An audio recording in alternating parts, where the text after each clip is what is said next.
আমার কথা শুনলে আপনার কপালে দুঃখ আছে। দুঃখ কি বলবো? দুঃখ হলো বিয়ে করার জন্য বউ পাবেন না। আরে বউ পাওয়া তো পরের কথা, নিজের মা বাপের কাছেও বিল পাবেন না। মা বাপও দেখবেন খুশি না, বলবে যে কি একটা ছেলে আমার, কি যে চাকরি করে। বলেন তো, পড়ালেন বলেন তো। হ্যাঁ হ্যাঁ, কি যে চাকরি করে, জামাটাও পাল্টাতে পারে নাই। কি যে চাকরি করে, বাড়িটাও করতে পারে নাই।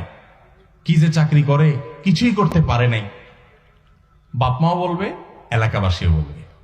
এবং শুধু এটুকু বললে হয়তো, এক একটা আলপিন দিয়ে খোঁচা দিয়ে বলবে কি জানেন, এই যে অমুকের ছেলে এক লগে চাকরি করছে, কত কিছু করে ফেলছে। হ্যাঁ, বাড়ির দোতলা জায়গায় 3 তলা করে ফেলছে, শহরে জমি রাখছে, দোকান রাখছে, কত কিছু করছে। মাশাআল্লাহ, কি সুন্দর চকচকা গায়েত করে চলে আসে। আর আমার ছেলেটা কি যে করে আল্লাহ জানে। আছে না নাই? ওই চাচা দেখবেন অনেক সময় সামনের কাতারের মুসল্লি, তসবি, ঠকাইস ঠকিস না, ঠকাইস ঠকিস না, তসবির দানা। উনি হয়তো সুবহানাল্লাহ সুবহানাল্লাহ পড়ে, কিন্তু আচরণ বলতেছে সুবহানাল্লাহ না, ঠকাইস, মানুষকে ঠকাইস, নিজে ঠকিস না। এই টাইপের তসবিওয়ালা মানুষ আছে না নাই? ভাইরা আমার, আজকের মাহফিল থেকে যুবকরা একটু ওয়াদা করেন যে সৎ উপার্জন করব, হালাল উপার্জন করব ইনশাআল্লাহ। চেষ্টা করবেন তো ইনশাআল্লাহ? কিন্তু আমার এই কথা শুনলে কপালে দুঃখ আছে। আগে ভাগে বলে দেই দুঃখগুলা কি কি হইতে পারে। ওই যে বললাম, বিয়ে করার জন্য মেয়ে পাবেন না, কারণ মেয়ের বাবারা বলবে সরকারি চাকরি করে কিনা। সরকারি চাকরি করলে চুরির টাকা আছে, আর না হলে নাই। ঘুষের টাকা আছে, নাহলে নাই।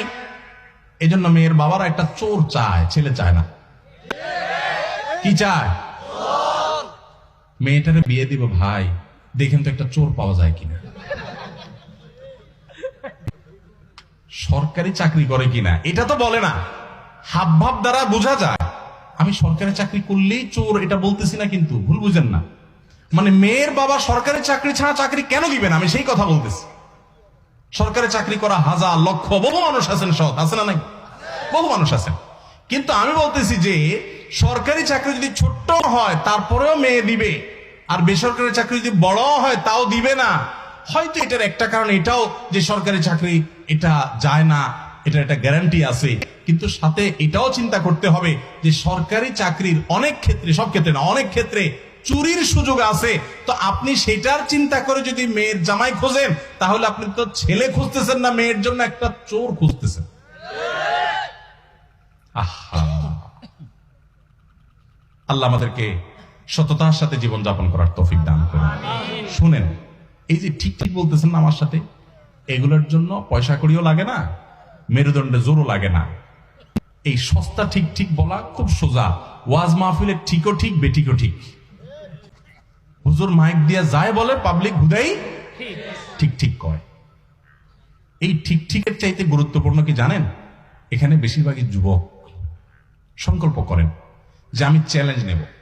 এটার জন্য মেরুদণ্ডে শক্তি লাগবে, মেরুদণ্ড সোজা করে দাঁড়াতে শিখতে হবে।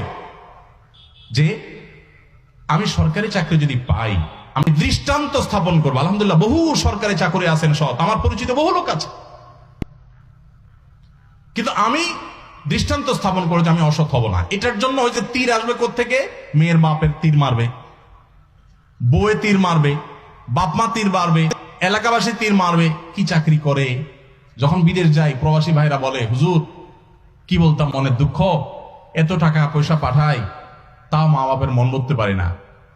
কি যে বিদেশ করো বাবা, তোমার কত পরে গেছে অমুকের ছেলে, পুরো এলাকা কিনালেস, পুরো এলাকা। আহা, চাচারা, বাবাজিরা, কান খাড়া করে শুনেন, কিয়ামতের ময়দানে জাহান্নামে ওই ছেলেকে ফেলানোর আগে আপনাকে উপর করে ফেলানো হবে।